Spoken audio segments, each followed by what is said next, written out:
So here we have the Encore 275 handover video. So first of all, we'll look at the awning. So your handle locates just up in there, and you simply turn it anti-clockwise, roll in, clockwise to roll out. And once you roll it out, only roll it out about 1.5 meters, then drop your legs down. You don't want to take it too far because it could rip the whole awning down.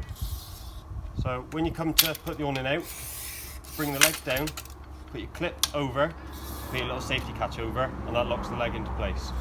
So when putting away, unclip, drop the safety catch over, push it right up, and then simply push in. And at this bit over here, it just pushes in and locks into place there. And you do the exact same with the other side.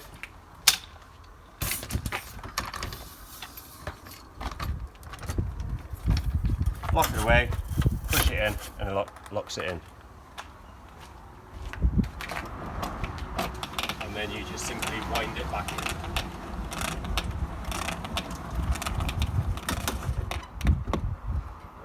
Moving on down to here, you have a petrol cap which you use your main ignition key to unlock, and it is diesel as is indicated on the tab. Moving on to this locker here. It's just an access locker for storage underneath the seats. You've got your middle bar for your awning, your mains cable, and your makeup cushions as well there. Here you have your external 240 point. Next to that you have your external 12 volt and TV aerial point as well. And moving on to this one is your gas barbecue point with your fit in there. Just under down by the door here, that's your wastewater drain valve. So simply open it to open and it drains it, put it to closed and it will not drain it. Your door works off central locking and also has a magnetic clip which retains the door. And at the back here you have your toilet cassette. You simply lift that handle, open, turn that to empty the waste, and always make sure you hold the button in at the back there and then stop any glug back. And again, just push it into place and close it up. Moving on to the back, you have your reverse camera located at the top, and you have your forward bike rack here. These straps will lift up, bike rack just pulls down, and once you got your bikes on, you put that onto each bike accordingly. Put it away, make sure it's retained in, the clips being in the right place preferably.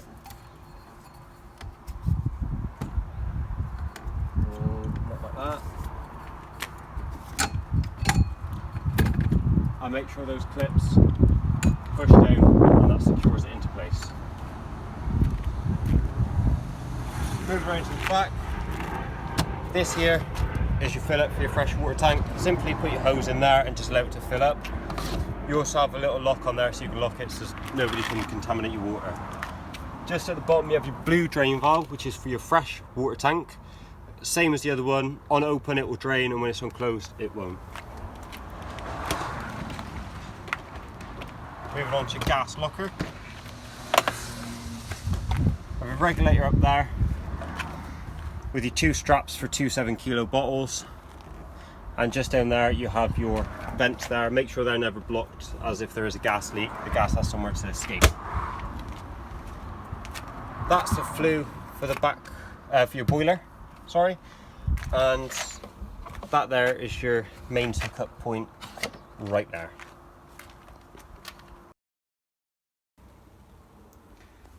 So moving on to the front cab of the Encore 275, located just down here is a little catch which then allows the seat to swivel around.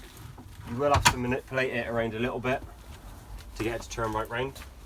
On these arms you've got little rollers underneath. When they're down and you move the roller, it allows you to lower and higher them according to best suit you.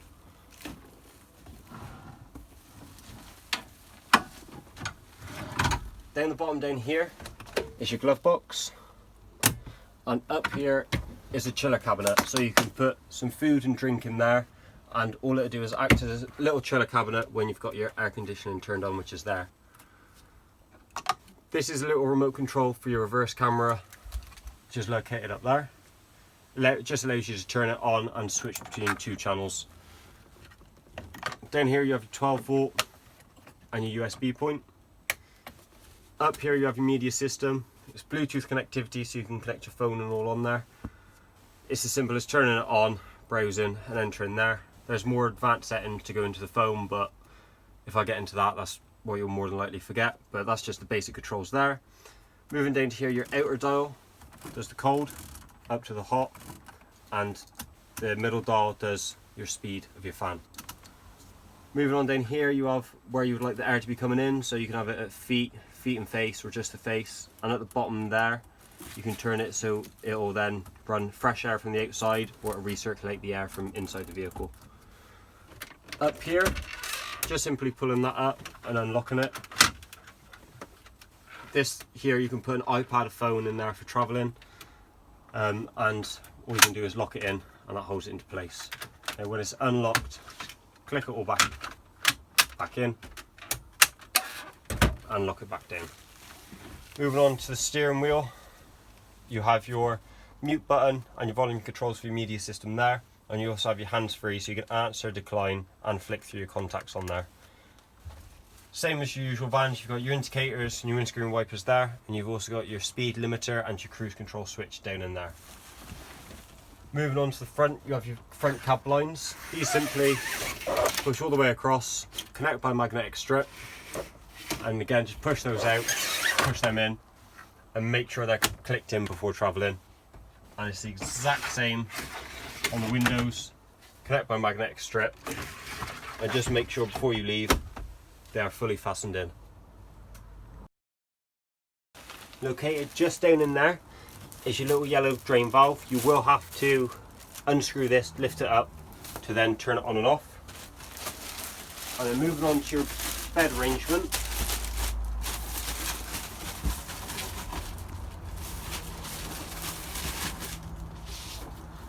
you simply, to make the beds up, underneath there's a little handle, lift it up just so it lifts over the carpets, pull out and drop down.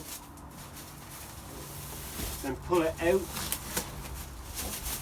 flip it over, and do the exact same with the other side. And written just on these here, it says to sleep this side, to always have your cushions that way round. And do the exact same with the other side, and that will then make up your bed.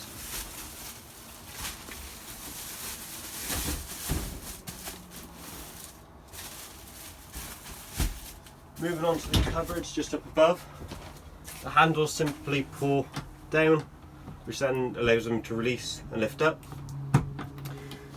And just round to this side, you have your TV mounted on there, which you can pull out to where you want it. And then also at the bottom, just down here, is your RCD box with all your trip switches, your main fuses, and your little isolator for the tank heater.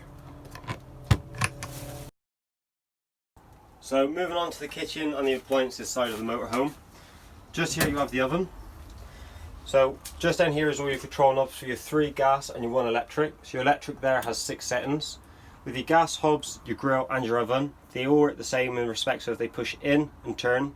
And once they're pushed in, you can then press the igniter switch over here, and then it'll light. Once it's light, hold that button in for at least 5 to 10 seconds so it can detect the flame, then let go and it'll stay alight. Moving on to these cupboards, you've got little catches here. Simply push the catch up, which then allows you to open the drawer out. And then moving on to your tap, same in your bathroom with your sink and your shower. They're all mixture taps with hot and cold indicated on the top and hot and cold indicated by the colour there. Now when it comes to winterization, make sure your drain valve's open, and open all of these taps just between the hot and the cold so it stops any air blockages inside. And moving on to your top cupboards, you have a little catch underneath here, which when you squeeze it, it allows you to open, and then it will then lock back into place and won't open. Up here you have a Russell Hobbs microwave, with just up in that cupboard you have your plug-in and your little isolator switch just located up in there. And turning around to the fridge, you have a little catch at the top which allows you to open the fridge, And this little catch down in here is currently out, so when the door closes, it won't close fully. It'll always be open, which will then save on the magnetic strip over the winter. You simply push that in and push it back, and the fridge will then close fully. And at the top up here, you have your power button to turn it on. Press your electric button to run it on your 240 volt electric. Press your gas button to run it on the gas. Simply press and it'll go through a self-light sequence. And then you've got your battery, which then runs only when the vehicle engine is running. So that runs off your vehicle and your leisure battery, and it makes your fridge act as a chiller unit whilst you're traveling, so it'll keep your food nice and cool throughout the travel. And the A button will put on the automatic function, so it'll detect if there's gas or electric, and it'll run it on whichever one it believes will be best. And that button there is your temperature select, and that's your fault button, which you'll normally find is your gas. With, if you haven't purged it through and it's just trying to light on air, it'll go into fail, you press that and it'll retry the whole sequence again. So moving on to your master control and your heating controls. Up here is your master board. So simply by pressing the master button, it turns the master 12 volt on. And pressing this button here will turn all the power to the lights on. Pressing the pump button obviously puts power to the pump and will run that and will allow you to put water through the system. And pressing your awning light turns the awning light on from the outside. Going through your settings, you can go into, obviously you got your water level, your wastewater level. Going into your settings, you can go to advanced settings on it, but we won't get into that. And you can also go on your battery select to show you what your battery is currently running at. Moving on to your heating, so you've got an Aldi wet central heating system on this one. So with the power on, up on the top is your heating. So you go up to 30 degrees, which is the highest it will go.